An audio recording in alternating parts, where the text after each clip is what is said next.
Tout a commencé un après-midi de février 2023, dans un bus qui n'arriverait jamais à destination. Ethan fixait son téléphone. 147 abonnés. 23 likes sur une photo prise devant une voiture de location. Il serra les dents. Dans ses écouteurs, une publicité tournait en boucle. Deviens riche en 30 jours, méthode garantie. Il l'avait écouté 10 fois depuis Pointe-Noire. Comme si le nombre d'écoutes allait déposer l'argent directement sur son compte. À côté de lui, une vieille dame égrenait son chapelet. « Tu vas où à Brazzaville, mon fils ?»« Me refaire une vie, Tantine. » Elle hocha la tête, regard perdu vers la forêt dense du Mayombe. « Que Dieu te protège sur cette route. Beaucoup entrent pauvres dans cette forêt et ressortent riches. » Elle s'arrêta. « Mais quoi ?» demanda Ethan. Ses doigts accélérèrent sur le chapelet. Le bus percuta le camion. Un fracas, du verre, des cris. Puis le silence. Quand Ethan ouvrit les yeux, le bus était couché sur le flanc. Des corps autour de lui. La vieille dame le fixait, morte. Dans sa main froide, un papier froissé. Ne marche pas vers les lumières du sud après minuit, 14h23. Aucun réseau, route vide, il marcha. 15h, personne. 17h, toujours personne. 19h, il quitta la route pour suivre un sentier. 21h, perdu. 23h04. Des rires, des SUV de luxe apparurent devant un immense baobab. Range Rover, Prado, G-Wagon. Des hommes élégants sortirent avec des mallettes métalliques. 15 millions cette fois. Je reste à 10. Je ne veux pas finir comme Rodrigue. Ethan retint son souffle derrière l'arbre. Quand les voitures disparurent, il s'approcha. Des noms gravés, des montants, des dates espacées de 30 jours. Certains noms barrés d'un grand X rouge. Tu cherches quoi, petit ? Un homme à la tunique rouge, crâne rasé, yeux jaunes, lumineux. Je suis perdu ! L'homme sourit. Personne n'arrive ici par hasard. L'arbre appelle ceux qui ont besoin d'argent. C'est quoi cet endroit ? Une porte. Ton âme travaille pendant que ton corps dort. 1 million égale 2 semaines de travail. Et le piège ? Pas de piège, juste un échange. La pleine lune montait. Tu peux rentrer à pied ou signer.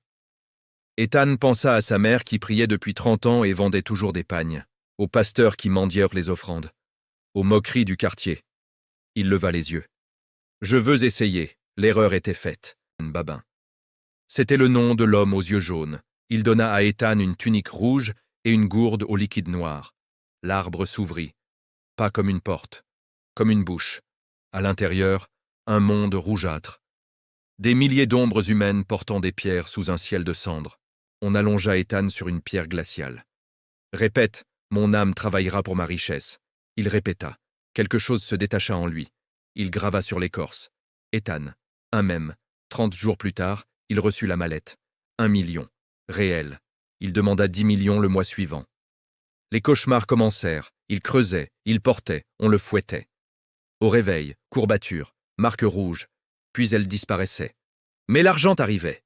Il investit, loua un appartement, quitta son travail humiliant. Instagram grimpa, puis 30 millions, puis 50. Il changea de voiture, duplex, voyage. Dieu est bon, écrivait-il sous ses photos. Ironie. Chaque nuit, son âme vieillissait. 18 mois. 280 millions cumulés. Villa à la Corniche. Range Rover 2020. Voyages à Dubaï. 340 000 abonnés. Interview locale. Quel est ton secret ? Travail acharné. Son reflet mentait moins que lui. Cerne profond, 12 kilos perdus. Cheveux tombant par poignées, un médecin à Brazzaville. Votre corps réagit comme quelqu'un qui fait 16 heures de travaux forcés par jour. Un médecin à Paris. Stress extrême. Aucun médicament ne guérissait une âme enchaînée. Mama Céline, marabout réputé, blanchit en jetant ses coris. Ton âme n'est plus avec toi. Elle travaille ailleurs, elle calcula. 280 millions, 560 semaines. Compression du temps. Ton âme a plus de 50 ans. Ethan trembla. Comment j'arrête ? Impossible, sauf si Dieu intervient. Il alla voir Babin. Je veux arrêter. Tu dois encore 10 ans, ou recrute 3 personnes. Ethan refusa. Sur l'arbre, son nom était déjà barré. Il ne le savait pas encore. 6 mois sans retourner à l'arbre. Mais chaque nuit, plus violent. Il perdit 18 kilos. Vendu 2 voitures. Abonné en baisse. Puis la nuit fatale. Son âme portait une poutre immense. Ses jambes cassèrent, il se réveilla en hurlant. Ses jambes ne répondirent plus. IRM normal. Nerfs intacts. Diagnostic impossible. Fauteuil roulant. Les influenceurs disparurent, les filles aussi. Sa mère arriva de Pointe-Noire. Elle pleura. Il raconta tout. « Ton âme peut être rachetée, dit-elle. Il rit nerveusement. J'ai vendu mon âme au diable. Qui peut la reprendre sinon Dieu? Pasteur Mbemba, 20. 7 jours de prière. Jeûne complet pour sa mère. Au 3e jour, Ethan rêva d'une lumière. Au 5e, des anges descendirent dans la carrière rouge. Le 7e jour, confrontation. Babin apparut sous sa vraie forme, créature noire aux yeux jaunes multiples. Il m'a signé un contrat. Un ange répondit, Jésus a payé toutes les dettes, pas celle-là. Il choisit la repentance. Lumière aveuglante, chaîne brisée. Babin hurla, disparut. Ethan se réveilla en pleurant. Je suis libre.